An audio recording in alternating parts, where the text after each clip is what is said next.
brave one. Brother You, Ashe? you definitely can't speak about Malcolm without speaking about Elijah Muhammad, the Honorable Elijah Muhammad. You know what I'm saying? He basically made Malcolm what he was, what he is, when what we all know him as. You know what I'm saying? If it wasn't for him, that would have never happened. Malcolm, like Tad said, was a brother from the streets. Unfortunately, had a rough upbringing and was an orphan and went to prison and committed some crimes. Unfortunately, just like a lot of other brothers and sisters that you see that grow up in these rough neighborhoods where we don't have resources, and it seems like the odds are all against us. You know what I'm saying? So it just shows that it's really a testament that you could really turn your life around and become something powerful. Not only just a strong person, but a strong African, a strong race warrior. You know what I'm saying? Somebody that really does work and cares about your people. And he became so famous, it became an international thing. Remember, this is called the Nation of Islam. So we're talking about Africans here in America. But Malcolm transitioned that because he was so powerful. And a lot of people loved him. There was some people that disliked some of the things that he was saying. Some people that felt that he moved up, he came up too fast. And some people didn't like that. But with that aside, Malcolm is an internationally known, famous, liberator and revolutionary for all of the work that he's done. People all across the world know him. Now, when it comes to, and I'm glad, me and you, Sister Keisha, we on the same page, because I'm glad you brought out Malcolm's sister.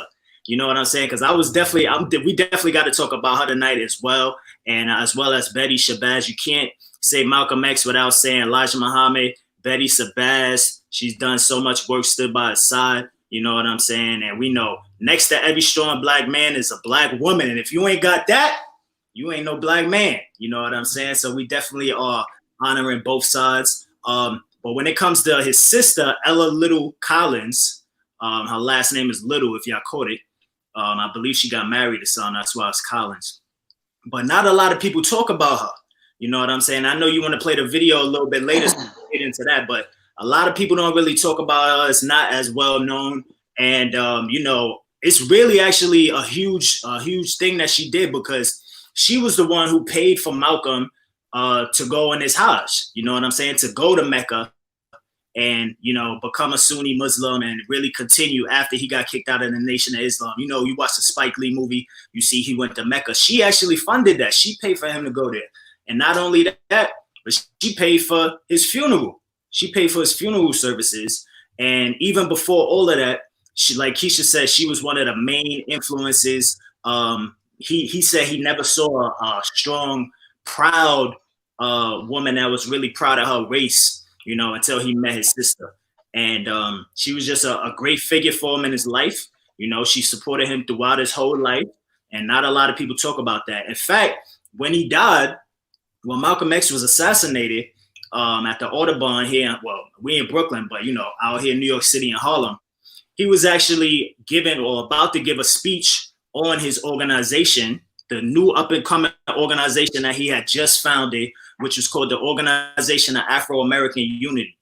He was just talking about that, and he was about to give a speech about that, and the momentum that he gained from just being charismatic, being powerful, being a elegant speaker, and also somebody that was about action. Like I said, he outgrew, not that he outgrew the nation, but people internationally started to like him and take heed to him. He started meeting with other world leaders and traveling. He traveled to the motherland, went to Ghana and a whole bunch of other places, you know what I'm saying? So he realized that he wanted to be more into politics and changing things for black people, especially when it comes to, we talking about the era of civil rights.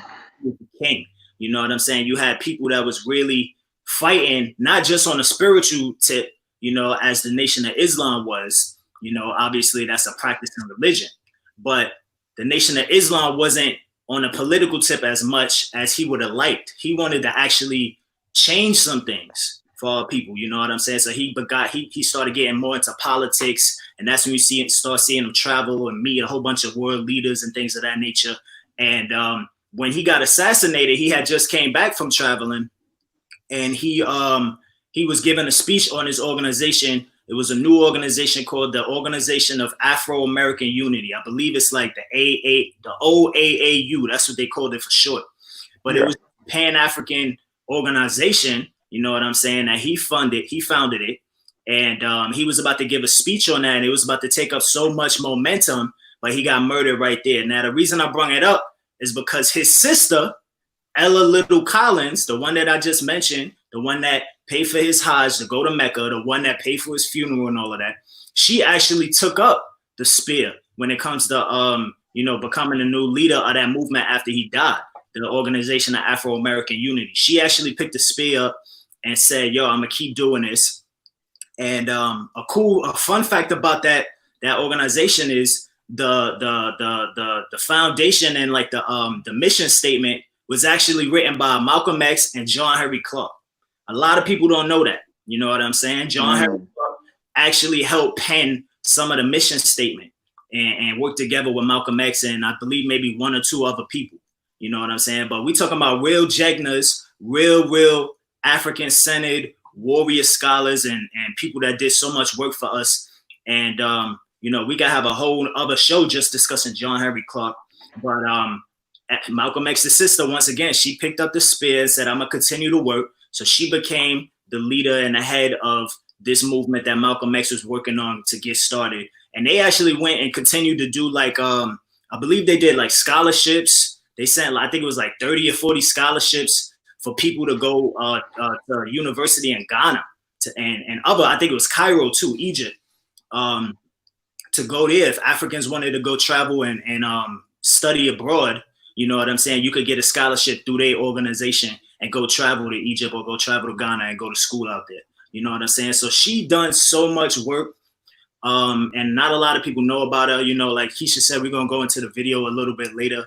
But I just think it's amazing that, one man that came from the street, came from the gutter, totally transitioned his life and became international, but still kept it, like when he went international, he didn't go mainstream.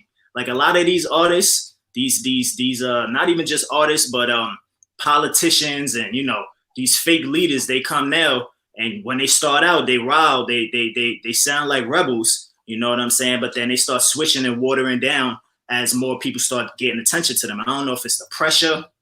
I don't know if it's a payout, you know what I'm saying? Or I don't know if it's just they never was that solid in the core from, its inception, from when they first started out. The true colors start showing. But the brother Malcolm really held it down, you know what I'm saying? And, I definitely pay honor, tribute and honor to him. So wherever you see Malcolm X's name, you definitely got to pour some libations out. You know what I'm saying? You definitely got to teach the youth. And I got 2 books. I was looking for that's why I got up a second ago. I was looking for my autobiography, but I think I loaned it out to somebody. But I got these 2 books. This one, I don't know if y'all can see it. It's Black Rage by Malcolm X. And this is a short little read, but this one is a cool book because it has a lot of images on the inside of it. Like you can see a lot of really cool images of the Baba Malcolm X. And then I also have this one, Malcolm X by Any Means Necessary. So these are short, quick little reads. These are great gifts. And especially if you want to give it to the youth, it's a quick read. I think this is like 150 pages long. You know what I'm saying? Really good starter books for the youth that don't know a lot about Malcolm X. We got to stop, getting all our information on Google and getting all our information on YouTube and memes and things of that nature. I watched a YouTube video a few days ago, just brushing up on some Malcolm X. And I'm like, let me try to find something that a lot of people don't know, So I looked up, I Googled YouTube Malcolm X 15 facts that are unknown that a lot of people don't know. I'm starting to watch the video and I'm seeing they talking about, I don't even want to say it up here, but they talking about a lot of things that have been fabricated, you know what I'm saying, about our brother Malcolm X, that people come and create and run with their little agendas.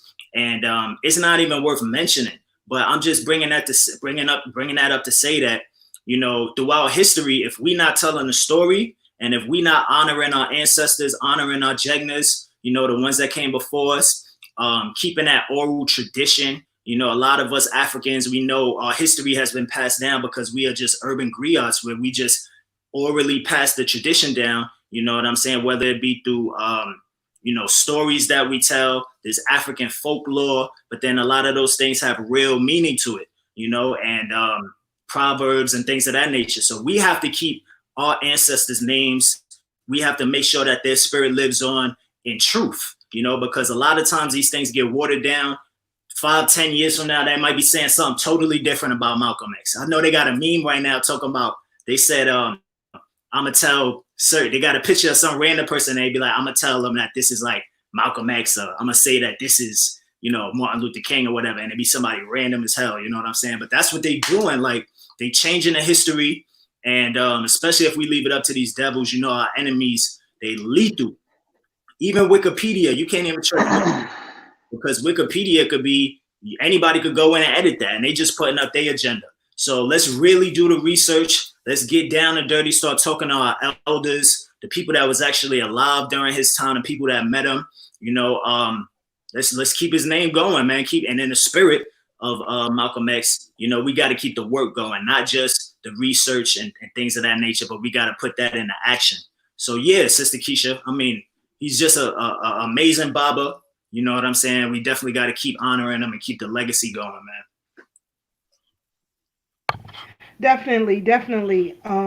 Good perspectives that both of you gave. I want to talk about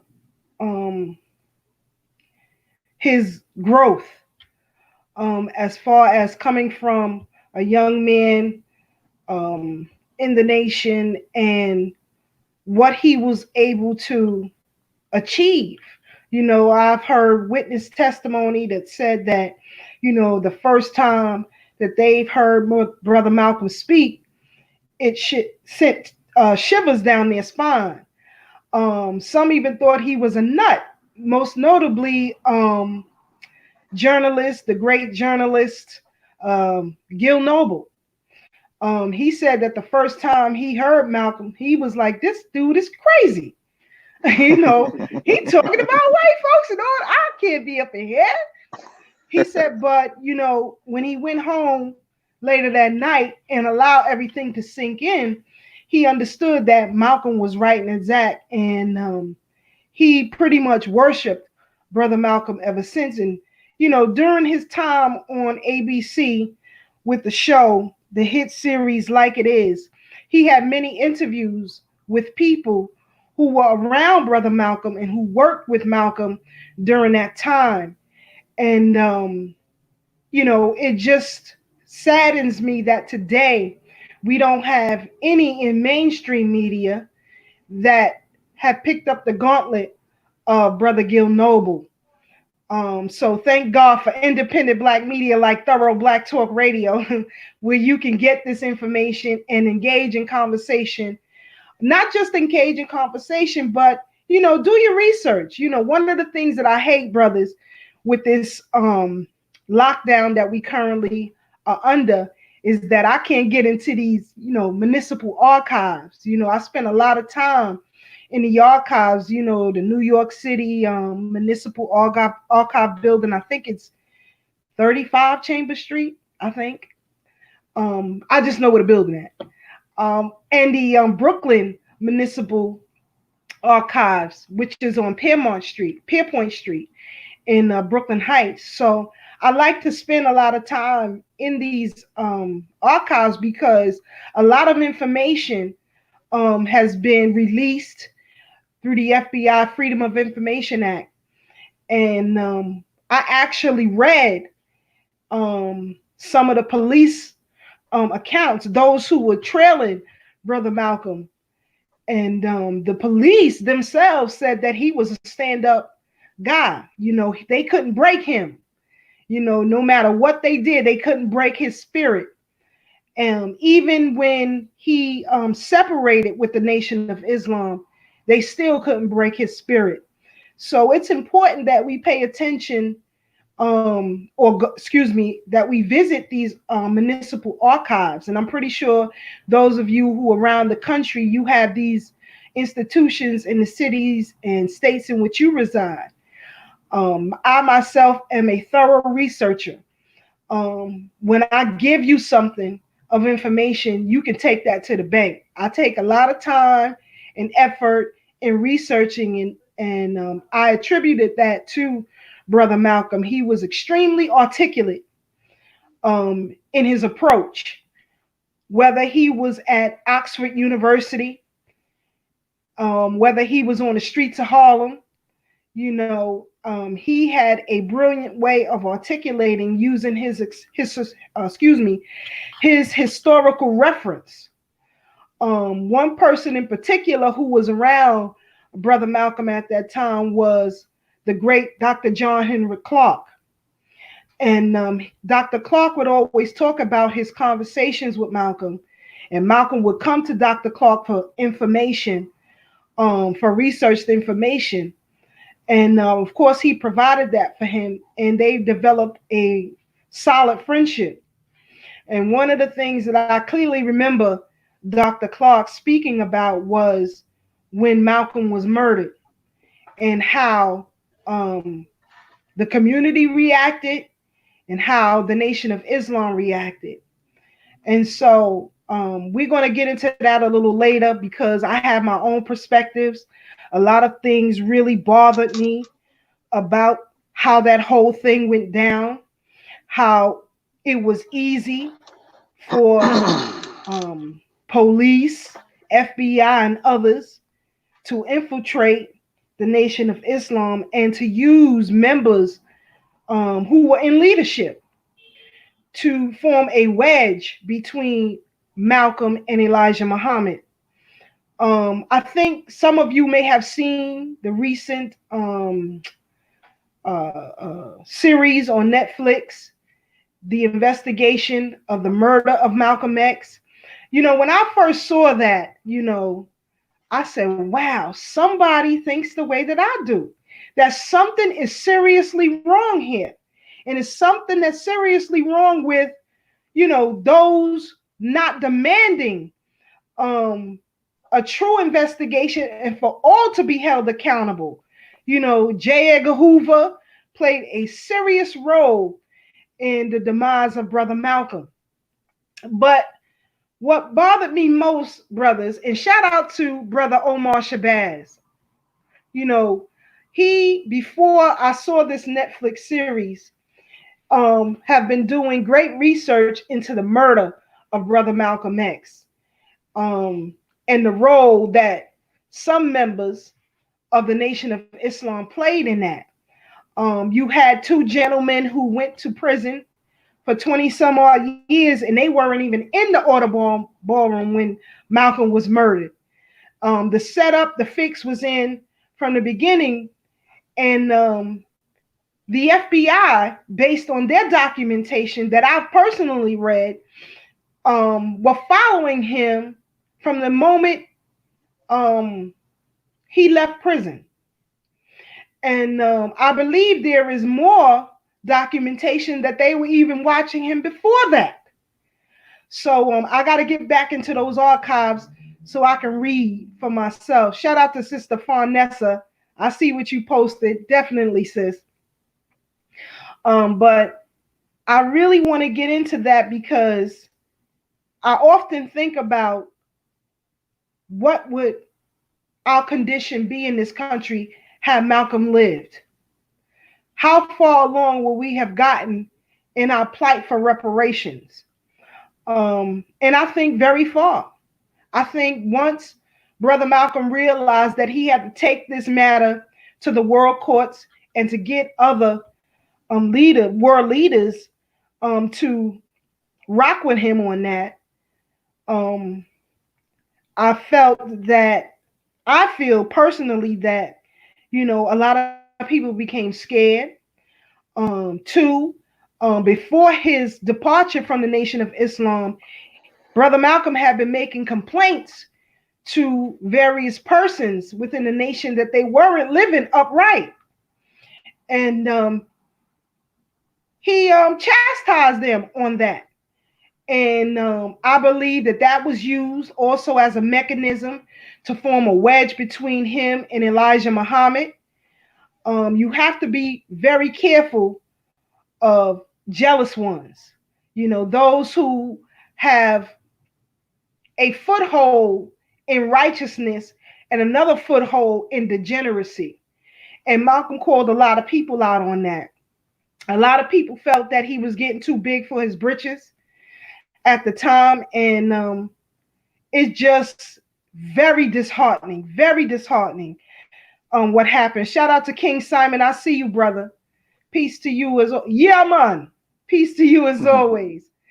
And that, I don't know if you brothers have seen that series on Netflix, right, regarding the murder or this brother. You talk about who killed Malcolm, right? Right, who killed Malcolm X. And one of the things that stood out to me was when I believe it was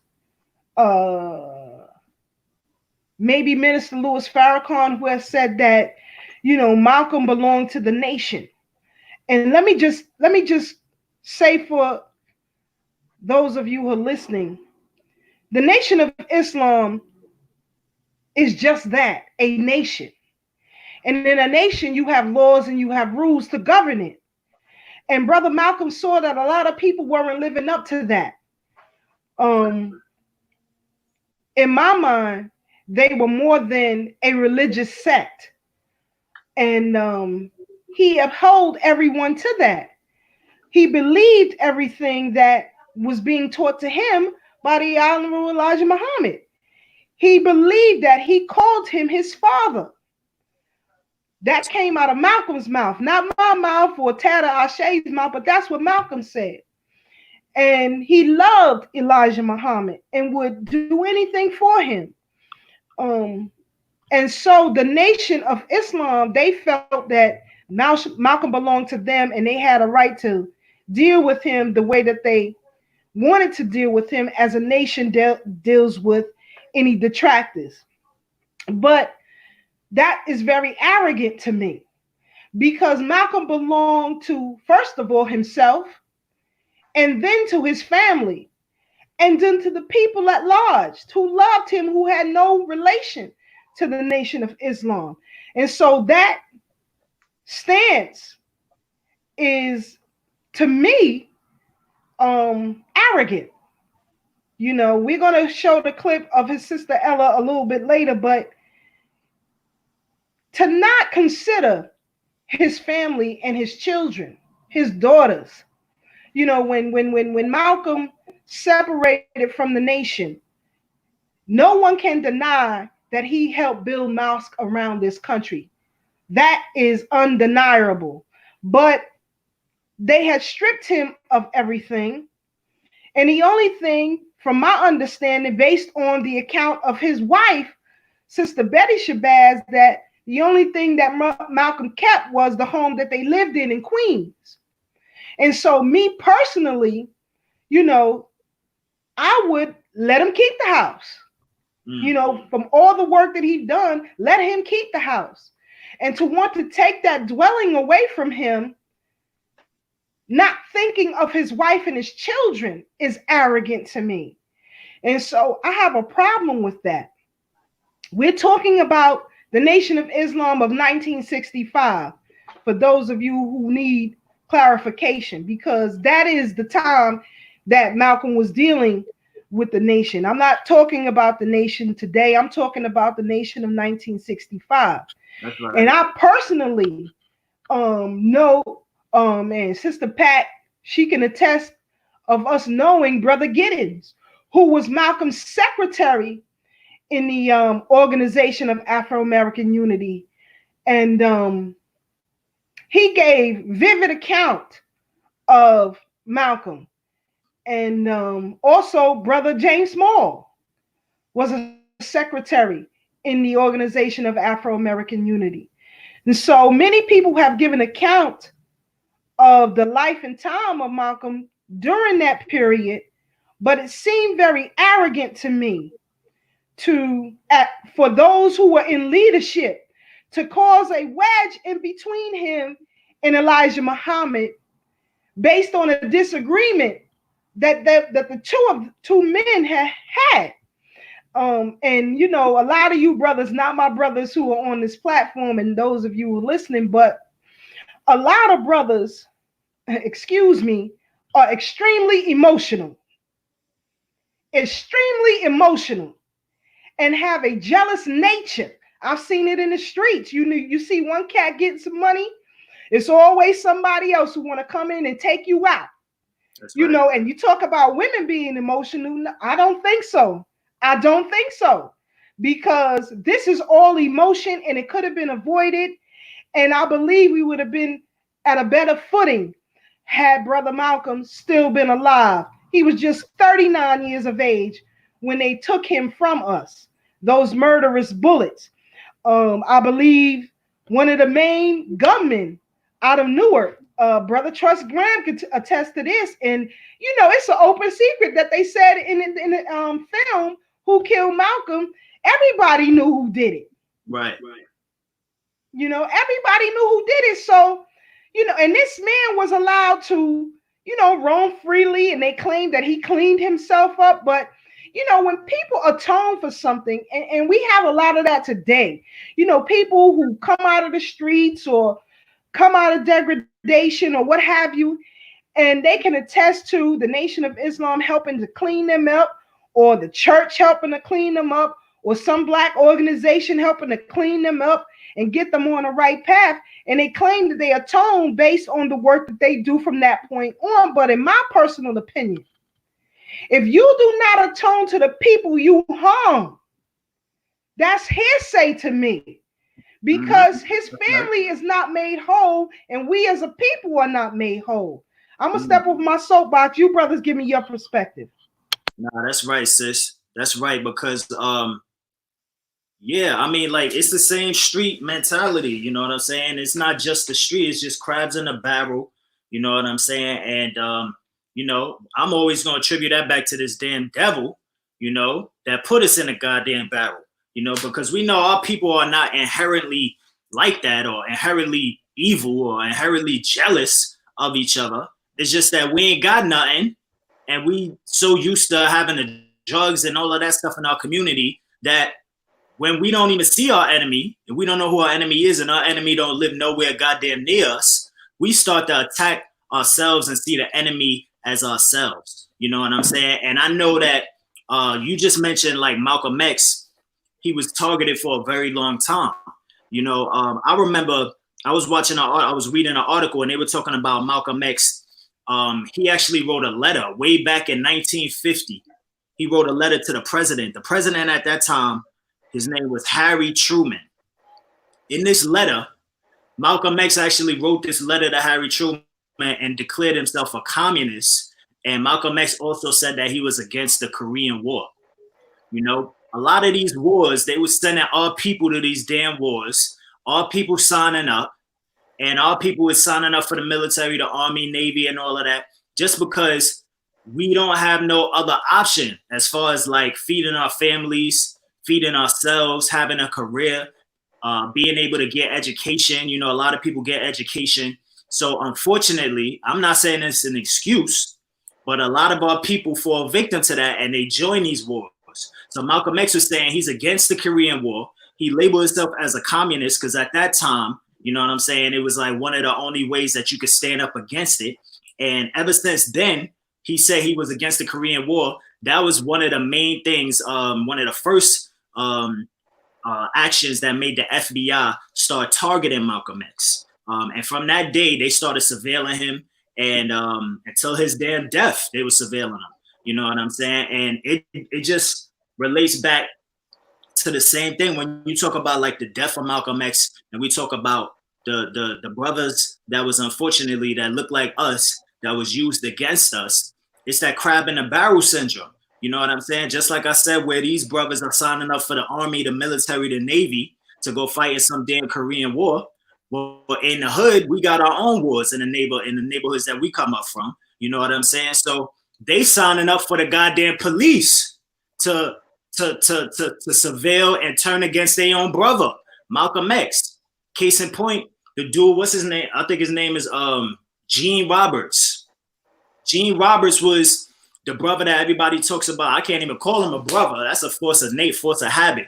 Is he damn sure ain't no brother? But Gene Roberts was the one that was he admitted to being an FBI federal agent. You know what I'm saying? And he was the one that actually gave mouth-to-mouth resuscitation to Malcolm X after Malcolm X got assassinated.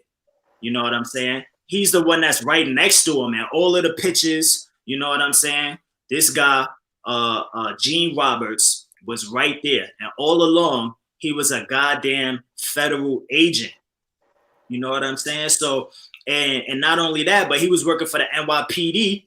The FBI was watching Malcolm X so hard that they had to go into the damn NYPD and create a new a new organization within the NYPD. It was called BOSS. I forgot what it stands for. I think it's like special services operation, something, Bureau of Operations of Special Services, something like that. But it's called BOSS, and they created that within the NYPD because they didn't even want you to know that the FBI was freaking watching them. So they did it under the guise of the NYPD and this organization called BOSS. Now, Gene Roberts, if you watch any of the articles, read the articles, or if you watch the Netflix documentary for a short, quick lesson on it, he said that he joined it. Why was one of the reasons he joined it? Because he just had a baby. He had a newborn baby. He ain't had nothing to do with his life. He ain't had no way out, no way to find no money, which is not a goddamn excuse, because I'm not saying that to give him an excuse, but I'm saying this was his logic, his reasoning for joining it. So because he was in that environment where he was stressed out so much, he ain't had no way to provide for his baby, for his family, he actually joined the goddamn NYPD and a federal agent to go against our brother Malcolm X. You know what I'm saying? How twisted is that? But these are and that's why I'm always going to attribute it back to this devil. You know what I'm saying? Because we do have responsibility within ourselves. I ain't taking away from that. But at the same time, these devils will manipulate you and twist you to their agenda if you are not strong, if you do not know what's going on, do not know the angles of this assault.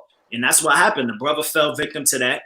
And you know what's crazy too? It's like, it reminds me, Sister Keisha and Brother Tad, and I'm going to pass the mic, but it reminds me too of like how, you know, like sometimes you hear like Africans on a continent, right?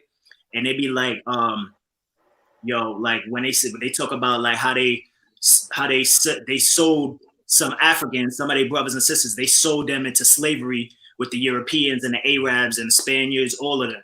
You know what I'm saying? How our brothers on the continent sold their own brothers into slavery. But when we hear about it, we hear about them saying like, yeah, they did it, but they did it they sold them thinking slavery was just servitude. Because right now, when I went to Ghana in 2017, Tag goes to Ghana. They still have brothers and sisters out there that their whole job and their whole career is sitting there taking care of the elders. You know what I'm saying? Doing certain things, going to somebody's house, cooking for them, cleaning the house the whole day. That's servitude. You know what I'm saying? So they used to things like that. So when they selling them into that, that's what they thinking. They had no knowledge that these devils was going to be so evil and mischievous and create all these ways to torture Black people, to separate families from each other.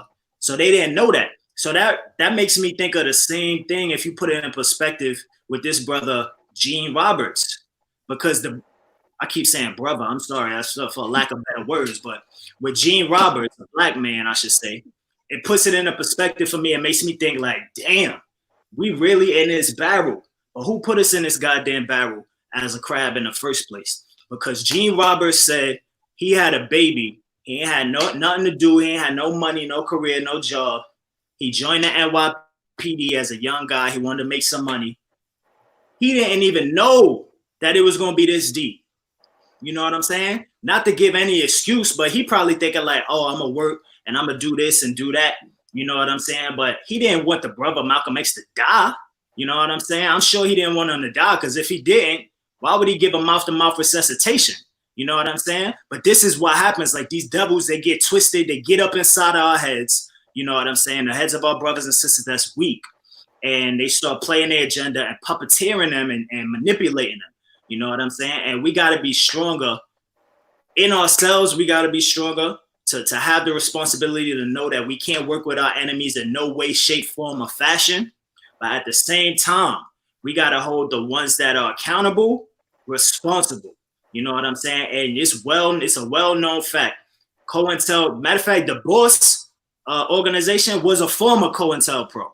You know what I'm saying? They've been doing that to our leaders for years, and it's still going on. They just changed the name. It was COINTELPRO. They changed it to Boss. They changed it to whatever name you want to think of. Black Lives Matter. Yeah, I'm going to say that. They changed it to that. Whatever goddamn name you want to think of, when it's real revolutionaries and real insurrectionists that's out here ready to put in work and bang some heads to free our people, they're going to put something in the play to separate us or make us separate from ourselves. You know what I'm saying? So we just got to keep that in mind, family. But yeah, I'm going to step off and let y'all speak. What you feel? How y'all feel, Brother Taz, Sister Keisha? I think both of y'all hit it dead in the head. And I mean, this system has made Malcolm's mother crazy, and it made Malcolm's daughter crazy. Because as I think about it, you know, Malcolm Shabazz, Malcolm's grandson, you know, who was murdered out in Mexico, who was incarcerated for the death of Dr. Betty Shabazz. Peace be upon her. Peace be upon all of them. You know, Malcolm Shabazz did an interview, and he talked about the legacy of his family and talked about the pressure that was on him as a 12-year-old, you know, being the only male heir to the throne, you know. But he also talked about how his mother had mental health issues, and she witnessed her father be murdered. And not only did she witness her father be murdered, but then as time went on, there was another man named Fitzpatrick who came in working for the agency and had a conversation with Malcolm's daughter saying, don't you want to kill Farrakhan? Don't you want to kill him for killing your father? And he came up with the idea. So she agreed. She was like, yeah, something should happen to somebody, whoever killed my father. And then they jammed her up for the plot to assassinate Farrakhan. You know, I mean, it's just a tangled web that's been weaved to try to kick dirt on the legacy of Malcolm, to the point that it went down to 2 generations down to his grandson.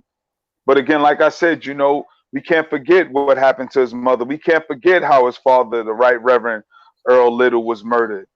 I mean, and this thing plagues us till this day. So you hit it on the head, Ashe, because a lot of times we miss the point. We miss the mark. We got this false concept of time that, oh, that was so long ago. No, time is just a continuum of events. That's all it is. These folks haven't changed, and neither have our conditions. Only thing that needs to happen is that we change our minds and how we respond to all types of aggression. You know, I try to explain to people, I'm just an everyday black man. You know what I'm saying? But I understand what that means in the hells of North America.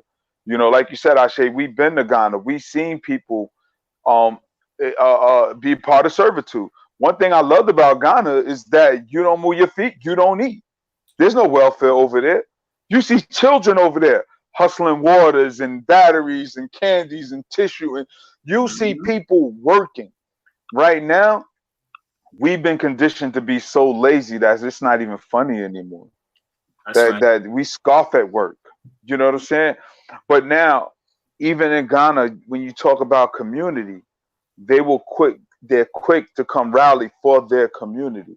And I remember we used to be like that, but we keep buying into ideas of folks that don't look like us or even have our best intentions at heart. So it's important that we do go back and look at what Malcolm talked about. Look at what he sacrificed. This man sacrificed his life. He knew there was a chance that he would be murdered the first time he stepped on the soapbox. That's to right. state his position. He knew that. And even to his dying breath, he knew that speech could and would be his last. But he did it fearlessly. That's right. You know, so we have to adopt that level of courage and not just speak truth to power, but get our act together. I'm talking about internally, inside of us, inside of our homes. We have to. There's sometimes I question things that I have done, you know, and this is the spirit of Malcolm lives. Because if I didn't have a consciousness, I wouldn't even question some of the things I've done. That's you know, right. So we have to start really critically analyzing ourselves and our behaviors sometimes before we can step on that soapbox and start preaching.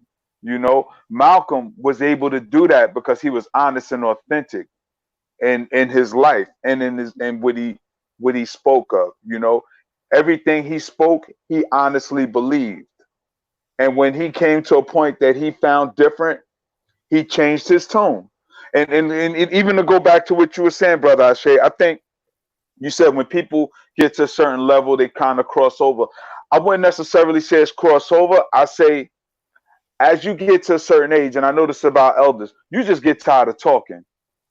You get tired of talking to the same people that you know ain't gonna do nothing. So you start having a mass appeal, and you start appealing to other people who may identify with what you're saying. Because remember, Malcolm said, "I'm for truth no matter who tells it." Because when he came back from his highs, not only did he start the OAAU, you got to remember he started Mosque Number 7 Inc. Because he said that he saw white Muslims, Muslims of all color. So Mosque Number 7 Inc. was for people who believed in his spiritual beliefs. And then the OAAU was for black people. Because Malcolm's position was, even though you don't look like me, if you still identify with my plight and you recognize truth, then we can do something together. I ain't gonna say you're gonna be in the black community, because remember, Mosque Number 7 Inc. was for religious reasons, you know, and as black people, we are a spiritual people. I once talked to a sister one time who was saying that there's no such thing as God. She was atheist, you know, but red, black, and green. And I said, well, how can you say that when most of our most profound freedom fighters have believed in God?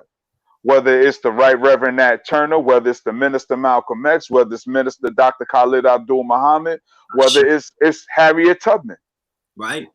Who said she didn't know how she was going to do it. She just let God lead the way. She didn't have a plan. She didn't know how she was going to feed the people, clothe the people, or even house the people. But she knew she had to do something. And I say that to say, and I'm going to get off my soapbox, I'm going to say all that to say that our cause is a spiritual, righteous cause. And only God could bring us this far and make us move the way we have been moving. Because this is no way caping for no crackers and nobody or nothing like that. However, strategically, we got to learn to use everything at our disposal. We have to learn how to use all resources available, because think who got Assata Shakur out of jail. We really have to think. So that's what Malcolm's position was. So when he came, his tone changed a little bit.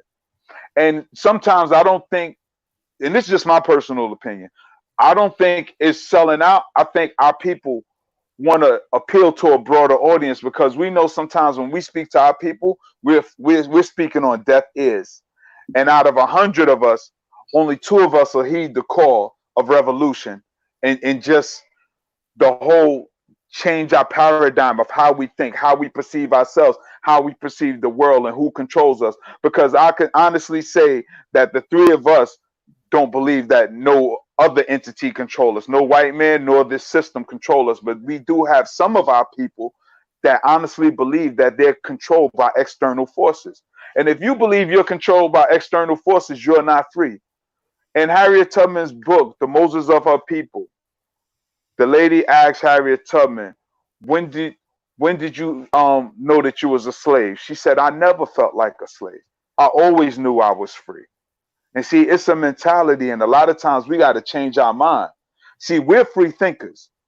As we talked about Dr. Clark, what's our brother name, Sister Keisha? Hubert Harrison. Hubert Harrison. He started the free thinkers movement because what he understood is that our conditions is predicated on the way we see ourselves. Our self-esteem was destroyed. The Willie Lynch syndrome was real. Buck breaking was real. And it was done as an intimidation process to break us psychologically. But once we reclaim our minds, then we're free already. We're free already. And that's what we have to do. And that's one of the things that Malcolm done. And not only did he do it, he lived it and exemplified it. You know, we have to get free here. Free your mind and your butt will follow. Too many of our people are still mentally locked up, even in the conscious community. Even in the conscious community. Because when I came in, it was the activist community. What's being done right now would be called armchair revolutionary when I came in. Nobody cares about what you know. We just want to know how much do you care. And Malcolm showed, because Malcolm gave his life for the people. Not lip service, because Malcolm backed up everything he said. Everything he said, he backed up. But he paid the ultimate price, and that was his life. And we have to salute that. But I digress. Sister Keisha. You know, I agree wholeheartedly with you guys have said, but I want to go back to something that Ashe said. He said, you know, it was time to bust some heads. You know, and Malcolm, you know, when the brother from the nation in California was murdered by the police, when the police ran up into the mosque and beat up some members of the nation and murdered one, you know, Malcolm went back and he said, you know, we talk about defending ourselves. We talk about how we won't allow nobody to harm us, that we will stand and we will fight. He said, but you want us to be quiet about that. You know, I got a problem with that, you know, but still he held his tongue. You know, he held his tongue and he talked about how you would have members of the nation who would throw threats and would even kill another black man who dared speak out against Elijah Muhammad or the nation.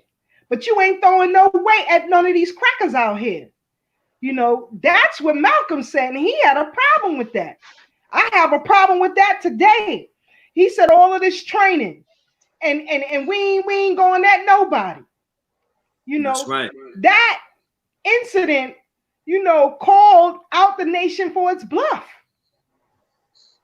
In my personal opinion, you know, and even people who are around during that time, members of the nation, also had these same thoughts and feelings. Malcolm spoke out about it, you know, after he left the nation. He had a problem with that. And it's just sad to see our condition that now today you have the same type of attacks on us today. And all of these people who Brother Tad, you know, mentioned in this so-called conscious community, you know, I'm not with all that, but even today, you know, big and bad, but you ain't doing nothing against these white folks who are out here murdering us left, right, and center, you know. And you remember the reason why I decided to even purchase property or to get in business for myself was because of Malcolm. That's how powerful. Nobody, and I mean nobody in my life growing up talked to me about land ownership, property ownership, to be in business. I got that from Malcolm. When I heard Malcolm say that, oh yeah, I got to buy something out here. I got to have something of my own. So I know the power of this man. And we came after his demise, after he was long gone from the scene. You know, we weren't even a thought to our parents, but it affected me in that way, and it affects you brothers as well in the same way. I got a problem with that. You took away genius, and then you allow these murderers to get away with it. And I'm not just talking about the triggermen. I'm talking about the U.S. government. That's right. All of these world leaders who were on board with Malcolm, you haven't brought his murder to the world courts yet. Yet you haven't done it. So I got a problem with these things. There is a debt to be paid, and we have not paid our debt to Brother Malcolm. We out here lollygagging, and you got these white folks out here on 10. The purge is real. I always say that. The purge is real, and nobody doing nothing. You got all that tough talk, especially when you talk against the Nation of Islam. Yeah, I'm going to say what I want to say, when I want to say it, and how I want to say it. Don't talk that tough talk to me. Go deal with these folks out here murdering us. Go deal with these folks who are invaders in our community. Go deal with these government officials who are not speaking on our behalf, who are not passing legislation on our behalf. Go deal with them. And until you deal with them, don't you dare throw no threats at nobody who looks like you. That's a sucker move to me. Until you understand that. And I digress for a minute. When Brother John White was going through his trial, We was in there face to face with these skinheads. We didn't play no games. And if they was ready to rumble, so were we.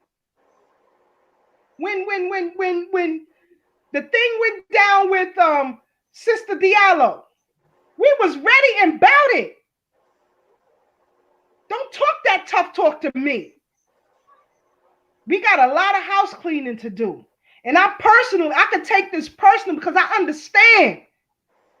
I understand how when you have someone who is electric as Brother Malcolm, and you have a leadership like Elijah Muhammad, and you have those detractors in between to cause a wedge to destroy what we're trying to do.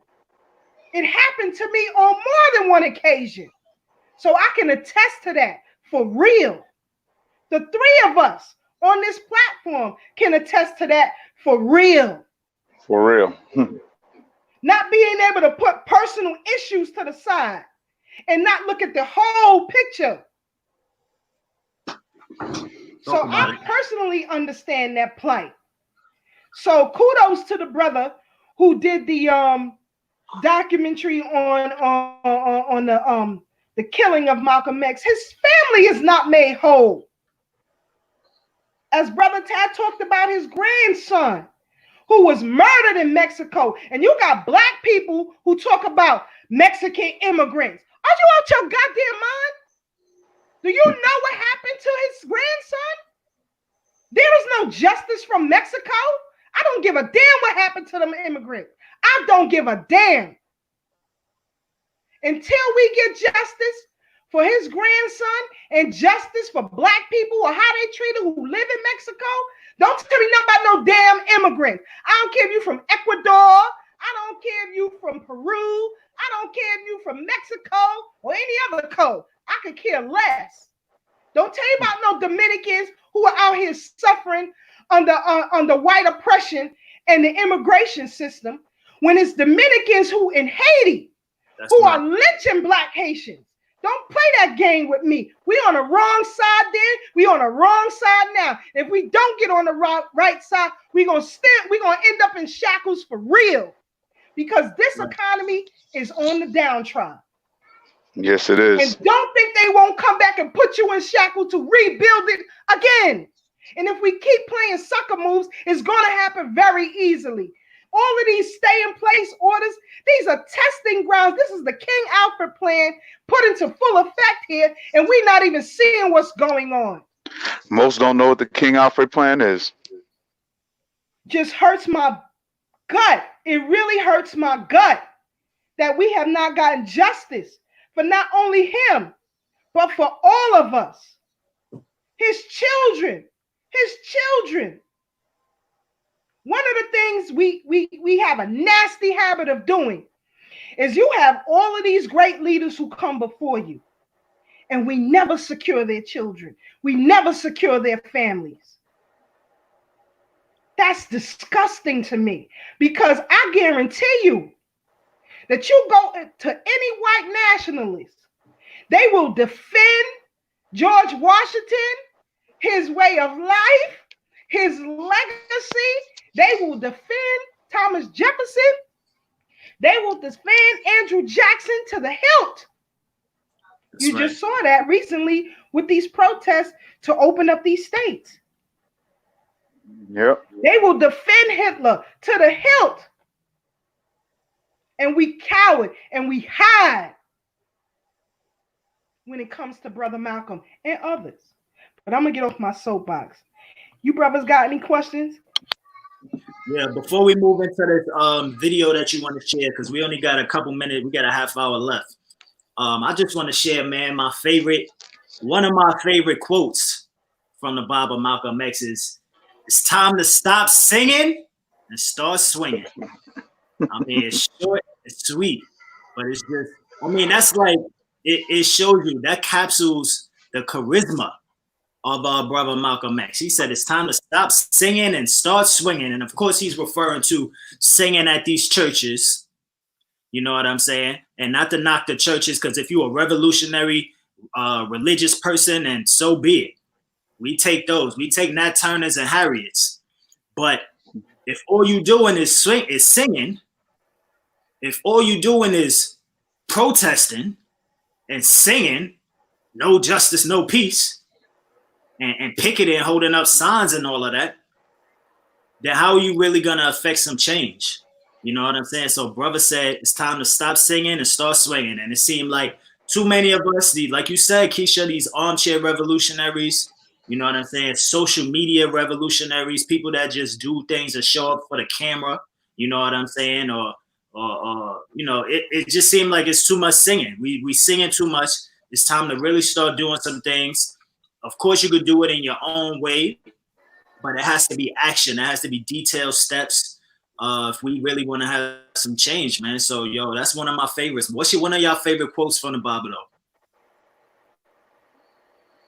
though? Education is the passport to the future. You know, I remember education is the passport to the future. I forget how it goes, but pardon me. I just remember when we was in the streets, we used to always say nobody's promised tomorrow, nobody's promised tomorrow. You know, so we used to, you know, do the YOLO thing, you know. But what if you do get to see tomorrow? You know what I'm saying? What plan will you have in place? So with that, you know, and that was spawned by Malcolm's quote. I forget which one it is. That's why I was looking up there at a couple of the books that I got on Brother Malcolm, you know, even the ones you posted, Brother Ashe, you know, because Malcolm has so many dope quotes, you know, but it's just all about putting the theory into practice. You know, a lot of times our people do like to regurgitate it. They be like, what Malcolm said, but I'll be looking at them like, well, don't forget what Malcolm did. He did more than he said. You know what I'm saying? A lot of our folks just like to regurgitate stuff they heard elders say, you know, but then they don't apply it. Like I hear people quote Dr. Clark, they'll quote Dr. Amos Wilson, but still be running around like a puppy chasing his tail, looking stupid, running in circles. That's why I was feeling Sister Keisha and everything she was saying, you know, being on the front line, her and the big brother Mike Graves, you know, dealing with them skinheads. I saw it on A&E. You can go see it on A&E. When the white man said, yo, let's see how somebody feel when they kill his son, you know, publicly threatened John White's son on television, you know, but Sister Keisha, Brother Mike, and the likes was there on the front line. You know, I'm not going to talk about what we used to do when we was young, but we definitely didn't find it feasible to commit crimes against our own folks. We used to go to Midtown Manhattan and Wall Street area to commit our crimes, you know. But right now, the young folks don't even have a code of conduct. I heard that a 6-year-old child was stabbed last night on the Lower East Side. Now I don't know what color she was, but anytime a child is fair game, you know, things done definitely went all the way out the window. But that's what we're dealing with right now. That's the environment that we're in. That a 6-year-old girl.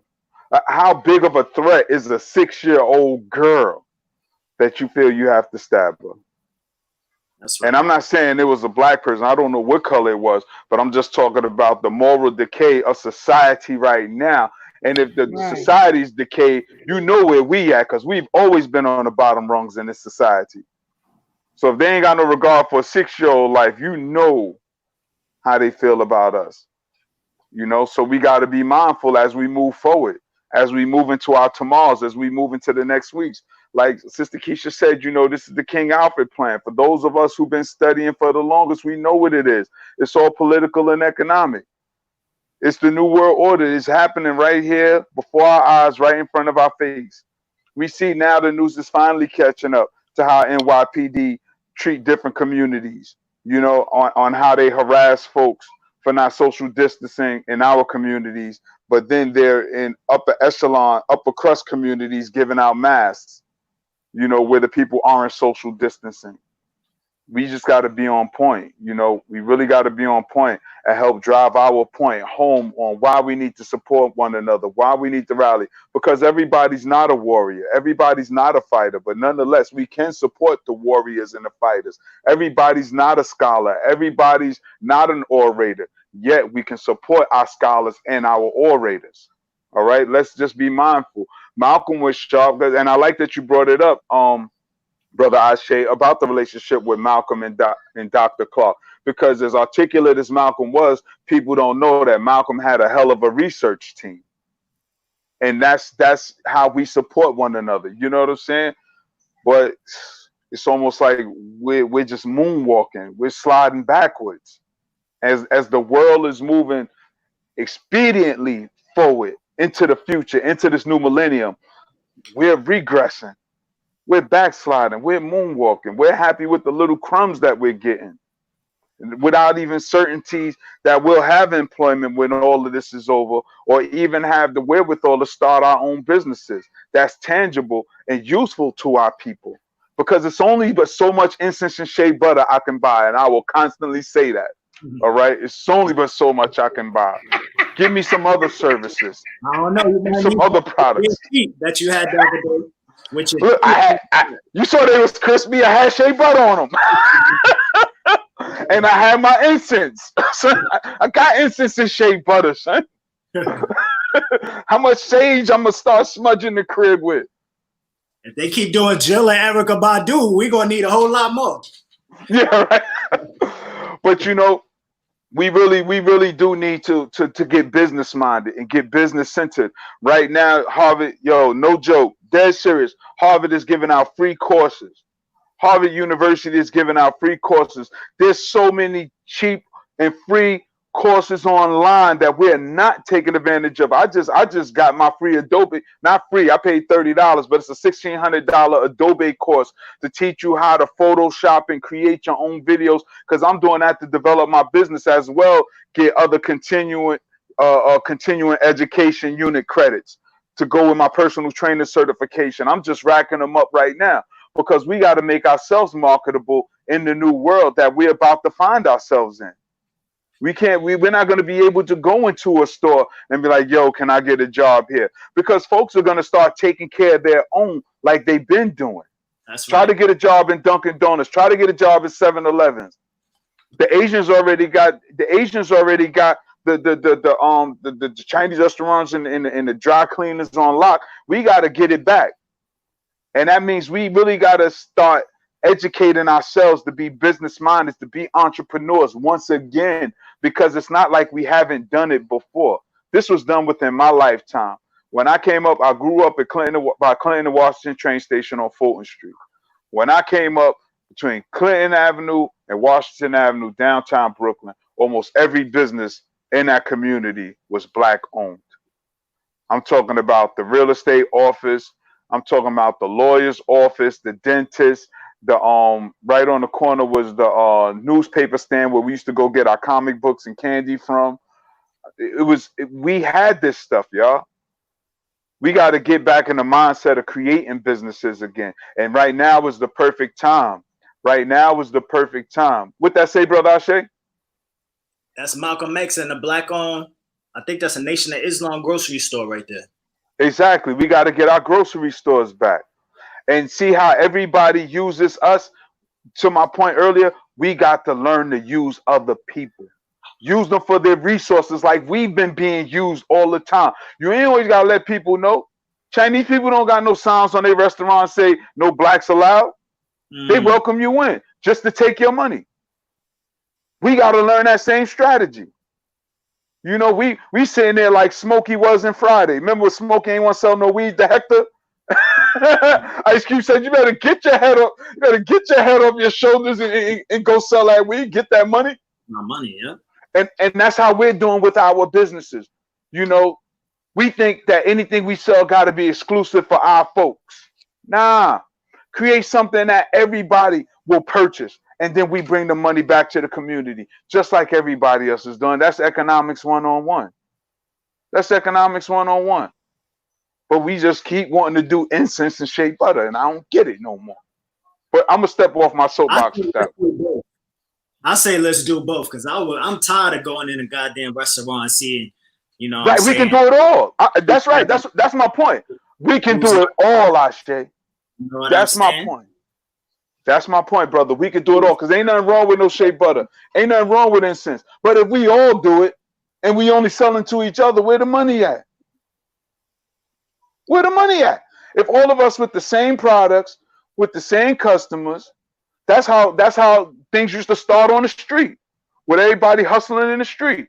If you got work and I got work and Sister Keisha got work and we all stand on the same corner, buying to the same customers, where's the expansion? Where's the real money gonna come in? We gotta aggregate and consolidate our resources and branch out, and then bring it back to the block. But we all can't stand on the same corner with the same product, fighting over the same customer. That's how drug wars happen. It's economics 1-on-1. That's all I'm saying, bro. It's space for shea butter. Just not everybody can have it.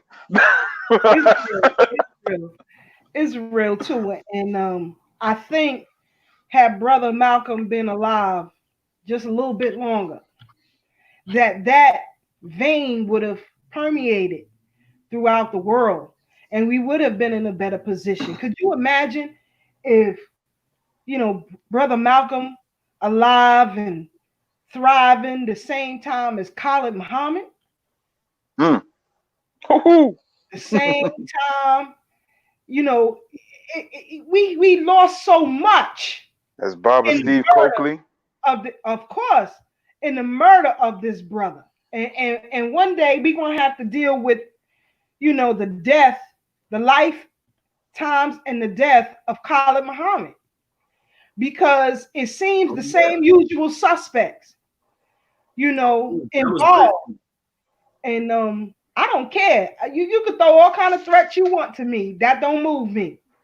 Because I move in a vein, my ancestors and my God got me. And if it's my time to bounce, it's my time to bounce. But I'm going out with a royal fight.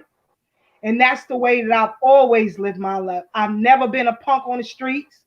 I've never been a punk in my life. And we're going to have to know to work side by side and put personal ideologies to the side. You got these white nationalist groups, of which we premiered last week, who came together and said they're going to put their personal differences to the side. Look at these people who are defending these sleazeballs who murdered Ahmaud Arbery. All of these sleazeballs are in one accord, starting from the murder. No arrest for 2 months. You had district attorneys who ain't even want to deal with it at all. And the only reason you have people talking about it now, I'm talking about in mainstream media, is because us, independent Black media, who pushed it to the fore. Everybody who kept sharing the information. We got a lot of foot soldiers. We just got to know to put it together. And I always said, we need some real street teams out here. That's right. Malcolm talk about cleaning yourselves up on every level. And Brother Ty, he just mentioned free courses. I have been taking free media law classes for over a year now. Because we're in media. I got to know what I can say, when I can say it, what we can do, what we can't do. So it's imperative that I understand media law. And so I take free classes. You guys could do it too. There's a lot of free things out here. Take advantage of it. You got gun clubs, African-American gun clubs, who are willing to teach you, to show you defense, to show you how to use a firearm properly. Shout out to a BB Toomey. How about to say a BB Toomey? Show you how to do these things. Not run away from it, because we got all type of invaders now. As Brother Tad said, we had all types of Black businesses. I remember all up and down Myrtle Avenue. I remember that well as a child on Park Avenue. I remember that well. And now look at it. You might find one or two in the area in which you are. You might find one or two. It's crazy to me. And we got to stop allowing those who have done harm, to our freedom fighters. We can't allow them to operate freely.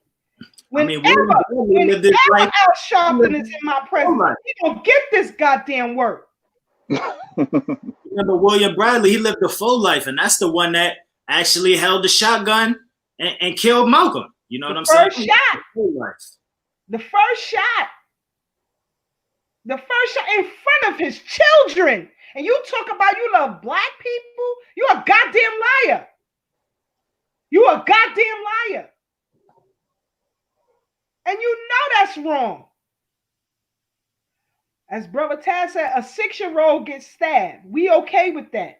One of the first lynches, I digress for a minute. One of the first lynches that I reported on was a 6-year-old out of Minnesota who was lynched by her foster parents. Lynched her. A white family took a what do you call it, t-shirt and wrapped it around her neck and tied the other end to the door, and she hung from it. And we allowed Aiyana Jones, the murder of babies. God bless her. And see, people got a lot of issues with Malcolm saying, clean your damn selves up. You shouldn't have to worry about getting knocked over the goddamn head or your children being killed. If we had a serious community and all of these so-called, I'm conscious now, or I'm a member of this and I'm a member of that, and you still have invaders where you live, children being murdered, schools that ain't about nothing.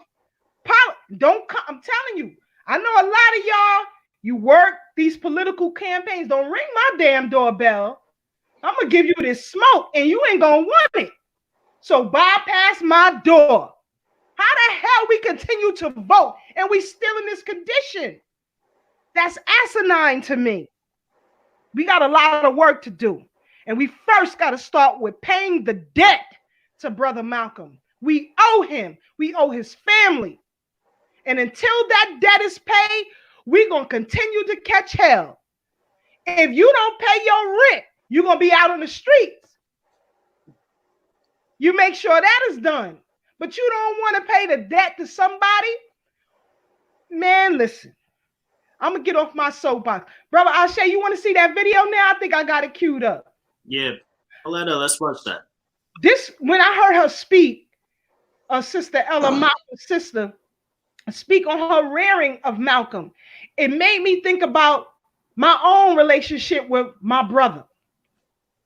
And I want y'all to hear this, because a lot of times we don't see the genius in front of us and before it's too late.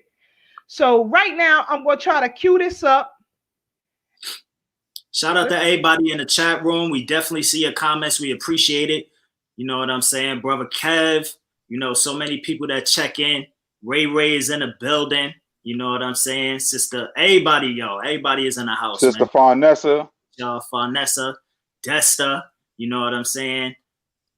Brother Kyle is in the building. I appreciate you for checking in, King. You know what I'm saying? Everybody on YouTube. Brother Tank. Oh, yeah, my brother Tank. Shout out to that brother, too, who was on another powerful platform just earlier today. You know, getting it in. Let's watch this video. My sister, you got it queued up? Yeah, I'm just trying to get the volume up here a little bit. Here we go. Okay, fine. Mrs. Collins.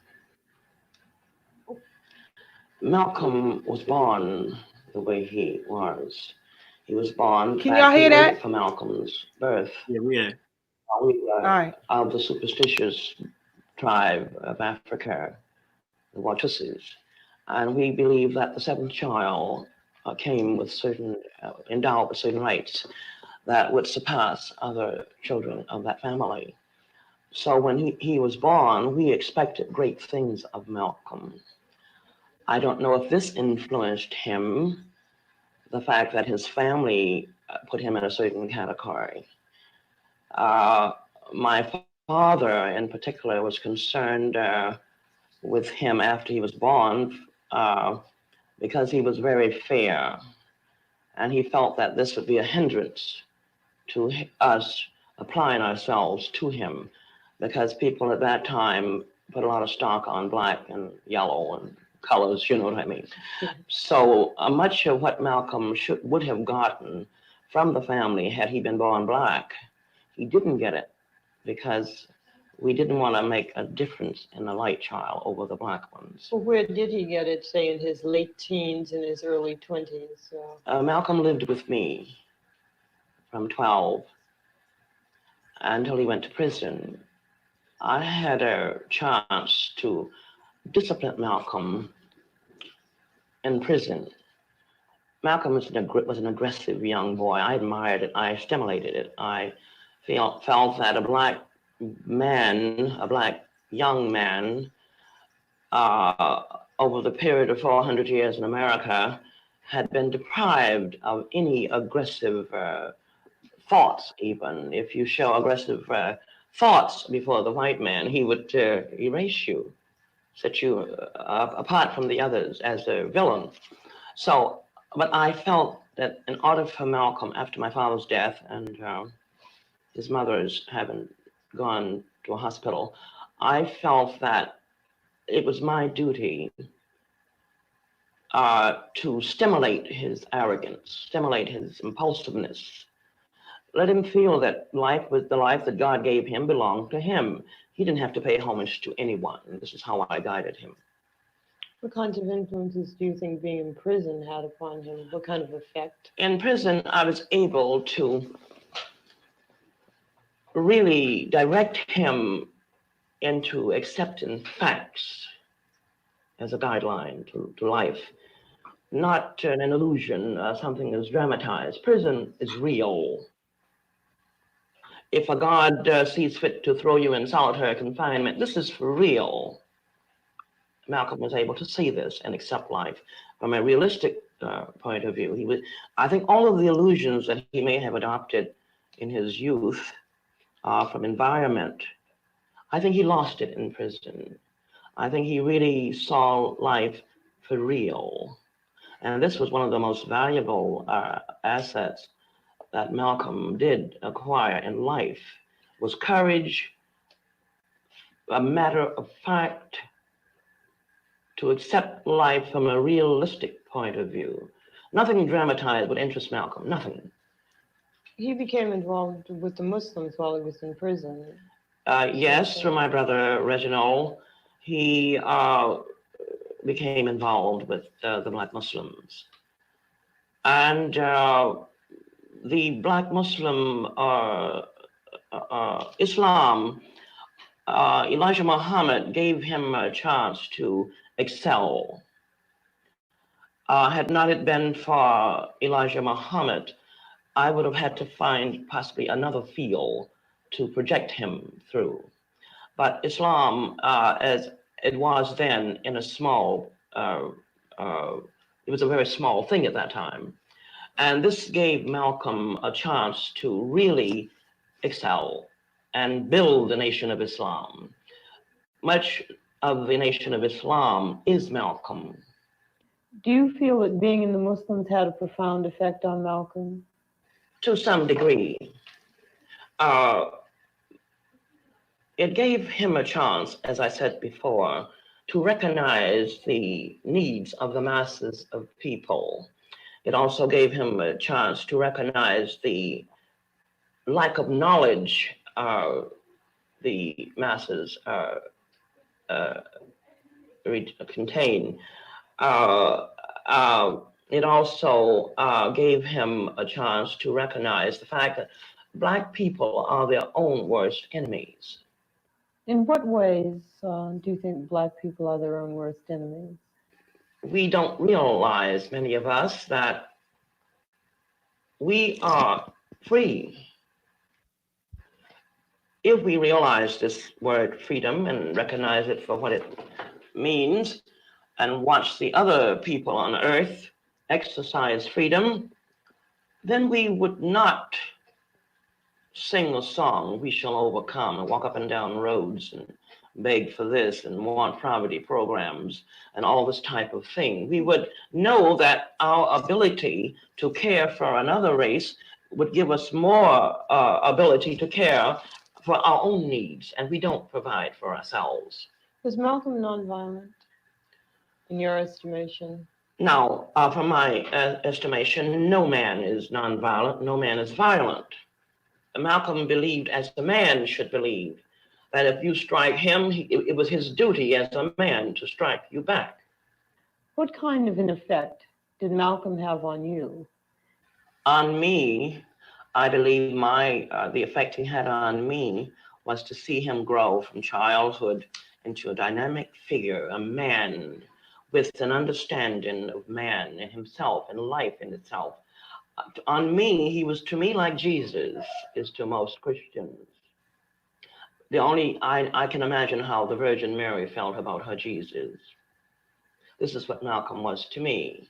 Each step that he grew, each time that the changes came, I could feel them and see them. I could see them in his manner, his approach to me, his respect for me. Malcolm had a great respect for womanhood. I don't know how he came by this, but possibly, as I said, from the tribe.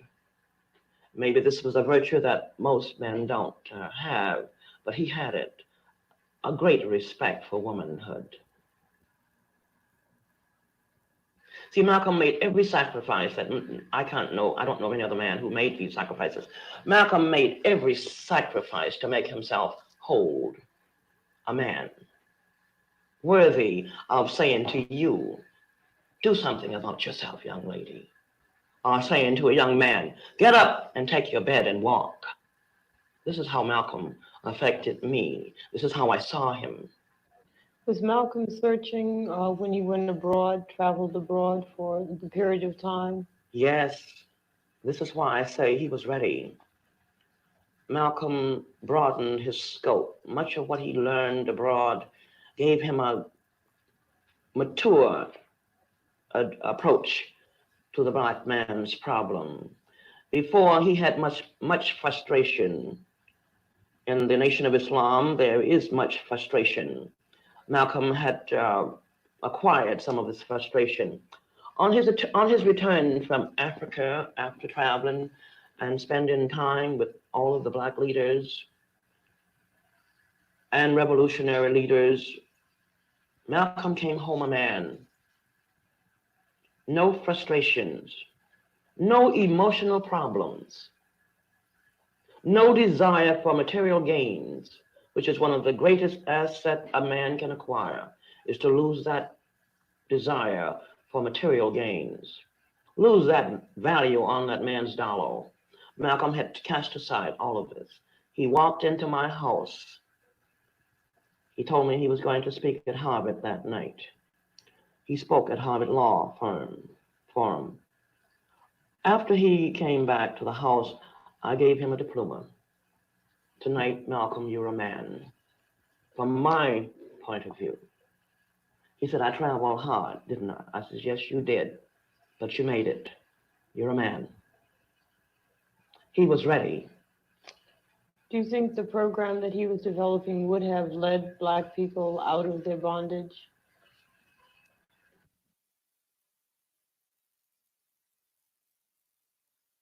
Okay. That's real. That's real. That's real. Or Once again, if you are now tuning in, that was Ella Little Collins, who is the sister of Malcolm X, our great leader. Yeah, Sister Keisha, that was a good choice. That you are so much more than Malcolm's sister. That was Getting a some good feedback. After his confidant. Oh, hold on. Tell me about your relationship. Sorry about that. We should be good now. You good, Ashe? Yeah, that was a good choice of video, sis. You know, that was Hold on, I can't hear you, Ashe. Something wrong. I don't hear Ashe. I hope y'all can hear me. Can y'all hear me if you say yes? Yeah, we hear you, sis. That's good for me. All right. I just can't hear Ashe. All right, Brother yeah, Tad, you hear something me? happened. Loud and clear, sis. I hear you and I hear Ashe. I can't hear y'all all of a sudden. I can't hear you, Todd. Who you two? Hold on 1 second. Let's see here. Hold on. Let me just get out of this. Brother Ashe, you hear me? Yeah, I hear you, man. That was a great choice of video. You know what I'm saying? Of course, Yes. eat the vegan meat and spit the vegan bones. You know what I'm saying? You know, what's vegan meat? Fish? No, you know, people be saying that too. I don't eat meat. I just eat fish. The hell are you talking about? That's meat. Word. Anyway, me personally, I mean, she said a lot. You know, it really revealed a side of Malcolm X that a lot of people don't know about. You know what I'm saying? When it comes to the women in his life, you know, his big sister, she held him down. Like I said earlier, did so many great things for him.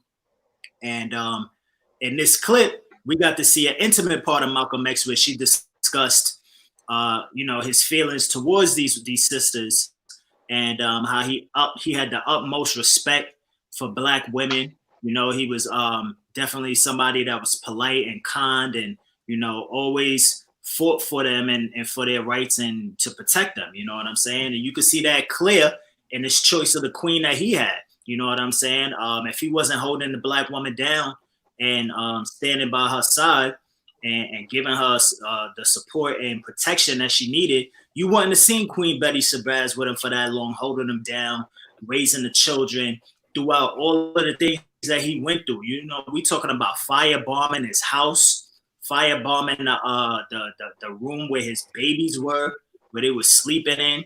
You know what I'm saying? Like so many death threats, like. And throughout all of it, that strong sister was there, Betty Shabazz, right by his side.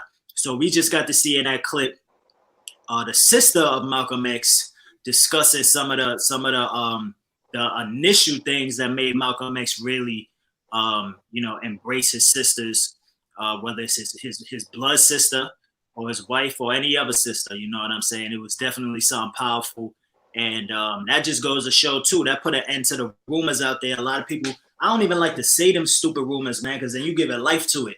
But y'all know what I'm talking about. A lot of people say some those on Baba's name, you know what I'm saying? And that's ridiculous, you know, because clearly right there, you could see he was all about the sisters, all about his women, and uplifting a Black woman.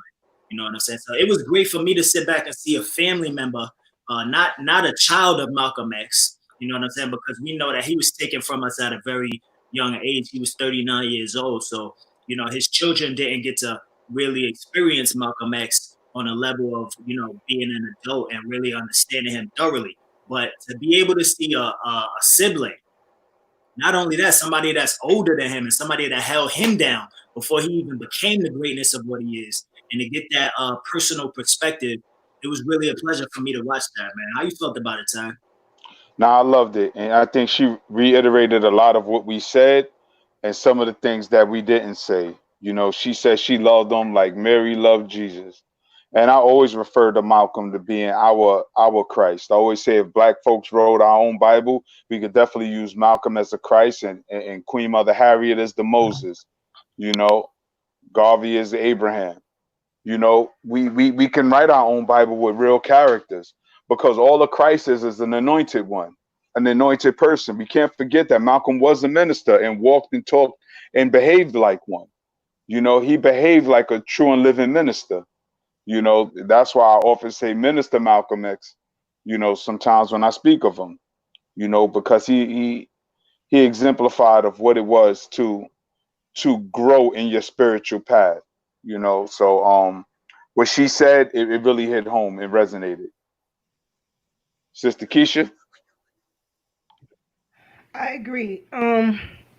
You know, it just shows the development.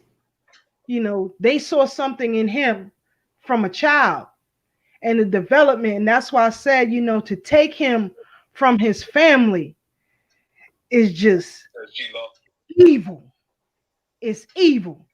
And I just got to make it plain. But we want you all, if you can, after we log off tonight, like our Facebook page, share the Facebook page, subscribe to our YouTube channel, The Real Ones. Share that so that we can continue to grow this platform, because this is not just for us.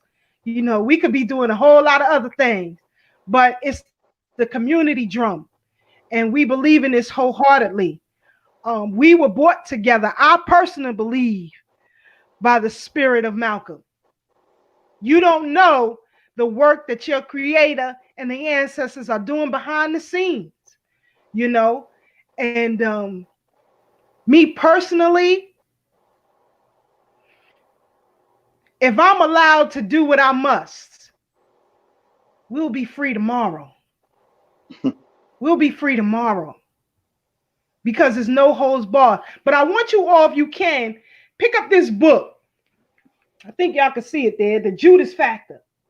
Yes, Carl Evans. Yes, please pick up this book, The Judas Factor. And watch the documentary on Netflix. You can check out Brother Omar Shabazz 6-hour presentation on the murder of Malcolm, and he too was a former member of the Nation of Islam. And so I'm pretty much respect those who were around and those who were members.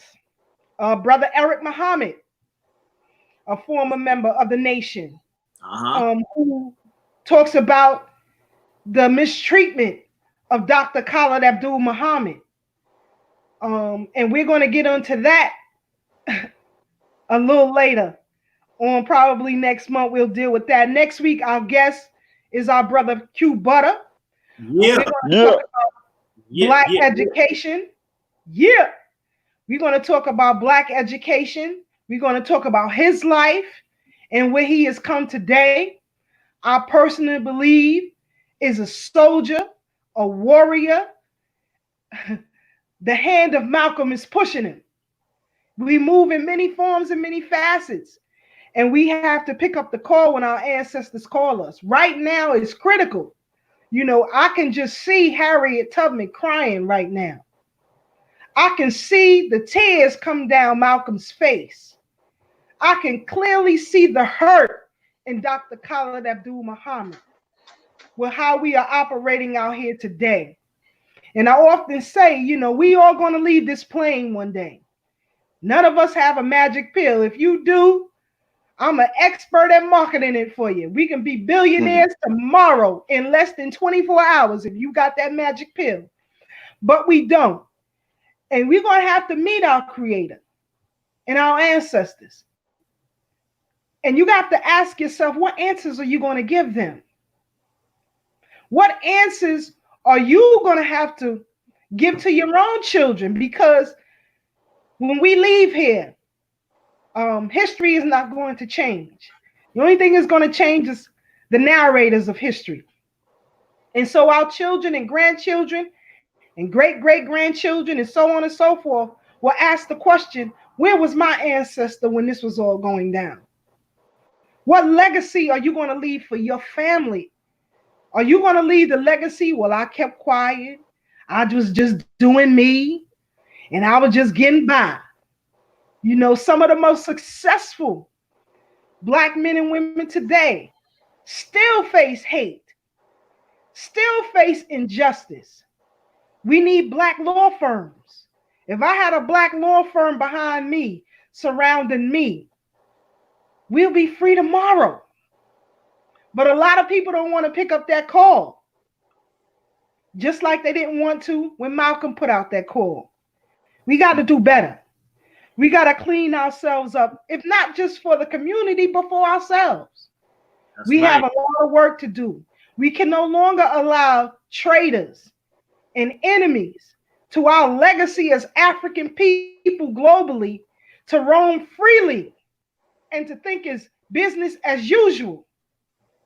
It disgusts me when I see people who were running for Ahmaud Arbery, wasting shoe leather, as Dr. Clark said, but running for Ahmaud Arbery based on the command of Lee Merritt, Benjamin Crump, and Al Sharpton. Benjamin Crump and Lee Merritt don't have the vein of a Johnny Cochran. They don't have the vein of such. And they must be met with that aggression. If you're not on our side, you're on the wrong side. We all in this together. So let's just do a little bit better as a Black family. Do a little bit better. If you can't get involved physically, you can donate to those who are. It takes a lot of money to travel. I personally know. Because I'm a backpacker. If I find something and I need to research, you might find me in Georgia. You might find me upstate New York. I'm going to spend 4, 5, 6 hours in these archives. It's what I do. It's what I do because I want to give you the real. Excuse me. That's right. We got a lot of work to do, family. That's right. And, you know what, Sister Keisha, it's funny you mentioned that because I know we about to get up out of here, but you know, in the spirit of cleaning up, another one of my favorite quotes is that Malcolm said, you know, where he was talking about the president at the time, Kennedy, in an assassination. He said the chickens come to roost. If I could do that emoji right now with the emoji just putting that, that's what Malcolm would have dropped, that emoji right there. The chickens came home to roost, goddamn it. You know what I'm saying? What was the full quote? I think he said, I'm a country boy, I'm a farm boy, and I never got mad. In fact, I'm glad when I see the chickens come home to roost. You know what I'm saying? So in that case, he was talking about, you know, these devils and, you know, things coming back. But let's also apply that to ourselves. What are your chickens going to be when they come home to roost? You know what I'm saying? What are you putting out there into the world? What energy are you giving off? And what work are you putting in for the next generation of Africans? You know what I'm saying? This is what we should always be thinking about. With every breath we take, with every step we take, you know what I'm saying? We moving forward and making the race progress. You know what I'm saying? So when your chickens come home to roost, don't say Ashe ain't tell you. Don't say Baba Malcolm X ain't tell you. The chickens will come home to roost. But I know we about to get up out of here. So, you know, we want to close out, say our last words. Y'all got anything else to say? Brother Tad? Well, I just want to thank everybody for tuning in. Hopefully you were inspired by whatever you heard today. So now it's your turn to go out and inspire others.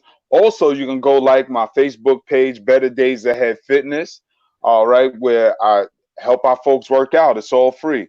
All right. So y'all stay up, stay blessed, stay true. That's right.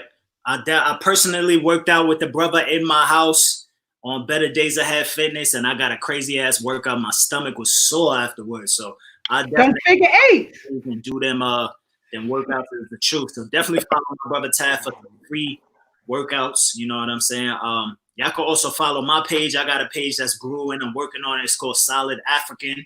That's African with a K. Definitely going to be sharing some positive things, some work. Once we open back up, we're doing some volunteer work, you know, and some inspiration, you know. But follow that, Solid African. And y'all know how I like to go out. My 2 favorite quotes, the Haitian African proverb, true courage is knowing how to suffer. True courage is knowing how to suffer. I always say that because it reminds me of sacrifice.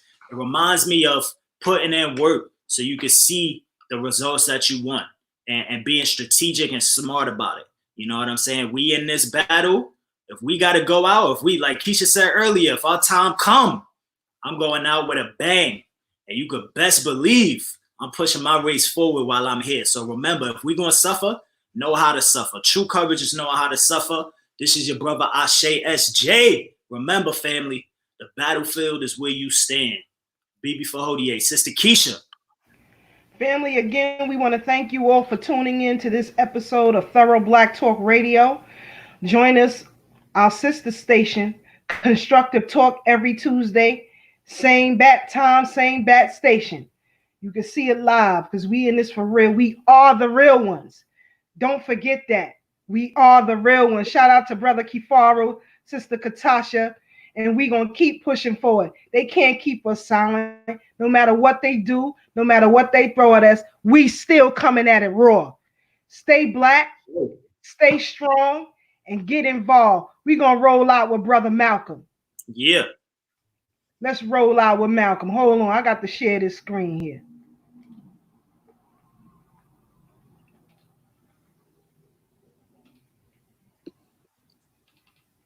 Salute, salute.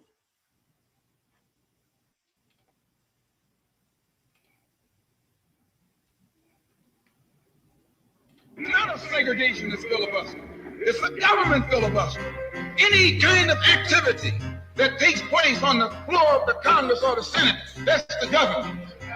Any kind of dilly-dallying, that's the government. Any kind of pussyfooting, that's the government. Any kind of act that's designed to delay or deprive you and me right now of getting full rights, that's the government that's responsible. And anytime you find the government involved in a conspiracy to violate the citizenship or the civil rights of a people, then you are wasting your time going to that government expecting redress. Instead, you have to take that government to the World Court and accuse it of genocide and all of the other crimes that it is guilty of today. So those of us whose political and economic and social philosophy is black nationalism have become involved in the civil rights struggle. We have injected ourselves into the civil rights struggle, and we intend to expand it from the level of civil rights to the level of human rights. As long as you fight it on the level of civil rights, you're under Uncle Sam's jurisdiction. You're going to his court expecting him to correct the problem. He created the problem. He's the criminal. You don't take your case to the criminal, you take your criminal to court.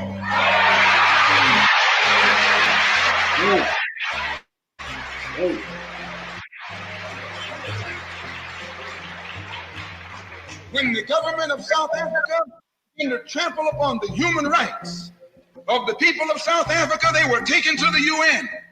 When the government of Portugal began to trample upon the rights of our brothers and sisters in Angola, it was taken before the UN. Why, even the white man took the Hungarian question to the UN, and just this week, Chief Justice Goldberg was crying over 3 million Jews in Russia about their human rights, charging Russia with violating the UN Charter because of its mistreatment of the human rights of Jews in Russia. Now you tell me, how can the plight of everybody on this earth reach the halls of the United Nations, and you have 22 million Afro-Americans whose churches are being bombed,